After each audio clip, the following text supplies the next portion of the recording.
দুইটা পাপ জীবনে করবেন না। দুইটা এমন পাপ রয়েছে জীবনে করার চেষ্টা করবেন, আজকে থেকে আপনারা প্রমিস করবেন এই দুইটা পাপ আমরা কখনো করব না।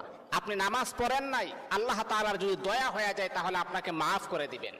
আপনি ফজরের নামাজ পড়েন নাই, আল্লাহ পাক রব্বুল আলামিনের যদি মায়া লেগে যায়, আল্লাহ পাক রব্বুল আলামিন আপনার গুনাহকে আমার আল্লাহ ক্ষমা করে দিবেন। আপনি যদি নফল নামাজ ইবাদত বন্দেগী কম করেন, আমার আল্লাহ কিন্তু আপনাকে মাফ করে দিবেন। কিন্তু আল্লাহর নবী বলেন দুইটা এমন জঘন্যতম পাপ রয়েছে, এই পাপগুলার ক্ষমা আমার আল্লাহ জীবনে কখনো তার বান্দাকে করবে না। দুইটা পাপ এমন জঘন্যতম পাপ, এগুলা করা যাবে না। এক নাম্বার হচ্ছে অন্যের হক নষ্ট করা। অন্যের হক কখনো নষ্ট করবেন না। আজকে নিজের ভাই বোনের হক নষ্ট করে দেয়, অন্যের হক নষ্ট করা যাবে না।